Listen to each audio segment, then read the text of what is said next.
গ্রীষ্মের প্রখর দাবদাহ থেকে মানুষকে কিছুটা হলেও স্বস্তি দিতে আগরতলা পুর নিগমের 31 নম্বর ওয়ার্ডের উদ্যোগে পথ চলতি মানুষের মধ্যে ঠান্ডা পানীয় প্রদান করা হয়।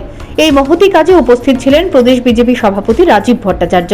উপস্থিত ছিলেন 31 নম্বর ওয়ার্ডের কর্পোরেটর সহ স্থানীয় বিজেপি কর্মীরা। রাজধানীর টাউন প্রতাপগড় এলাকার রাম ঠাকুর সংঘ এলাকায় পথচারীদের মধ্যে ঠান্ডা পানীয় বিতরণ করলেন কর্পোরেটর সহ বিজেপির রাজ্য সভাপতি রাজীব ভট্টাচার্য। এই মহতি কাজের প্রশংসা করে প্রদেশ বিজেপি সভাপতি রাজীব ভট্টাচার্য বলেন, প্রখর গরমে মানুষ ঘরে থাকতে পারছেন না, বিশেষ করে শিশুদের এবং বৃদ্ধদের অবস্থা একেবারেই নাজেহাল। এই পরিস্থিতিতে যারা শহরে এসে কাজকর্ম করেন তাদের পাশে দাঁড়িয়েছেন 31 নম্বর ওয়ার্ডের বিজেপি কর্মীরা। তাদের এই কাজের প্রশংসা করেছেন রাজীব ভট্টাচার্য। পাশাপাশি তিনি বলেন, গ্রীষ্মের এই তাপদাহ থেকে মানুষকে কিছুটা হলেও নিস্তার দিতে রাজ্যের সর্বত্র মানুষের পাশে দাঁড়ানোর নির্দেশ দিয়েছেন রাজীব ভট্টাচার্য। তিনি বলেন, করোনা পরিস্থিতিতে রাজ্যের মানুষের পাশে ছিলেন বিজেপি কর্মীরা। মানুষকে এই ভাইরাস থেকে মুক্ত করতে অনেকেই কঠোর পরিশ্রম করেছেন। এখন অসহনীয় গরমের হাত থেকে মানুষকে বাঁচাতে দলমত, ধর্ম, বর্ণ নির্বিশেষে সকলের পাশে দাঁড়াবার নির্দেশ দিয়েছে প্রদেশ বিজেপি সভাপতি।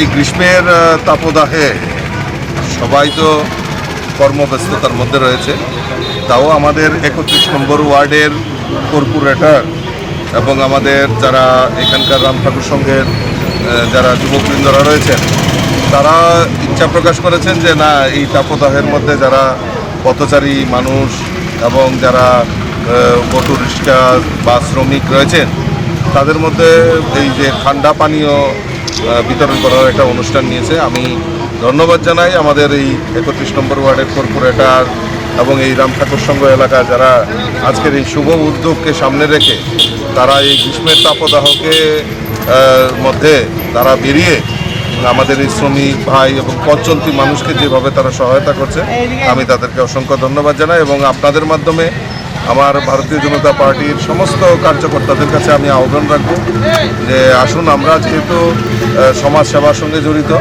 সবাই মিলে যাতে এই যে আমাদের তাপদাহ সেটাকে মোকাবেলা করা এবং যতটুকু যার সম্ভব এই ঠান্ডা পানীয় এবং ঘর থেকে না বেরোনো এই জিনিসগুলি আমাদের মেনে চলা উচিত। এদিকে রাজ্যে প্রায়শই বেড়ে চলেছে গরমের তীব্রতা। মানুষ কাজকর্ম করবে তো দূরে থাক, ঘরের চার দেয়ালের মধ্যে থাকাই তাদের পক্ষে কষ্টকর। এই পরিস্থিতিতে রাজনীতির রং না দেখে সব দলের নেতা নেত্রীদের উচিত মানুষের পাশে দাঁড়ানো, তাদেরকে সহযোগিতা করা। Bureau report, news prime Tripura.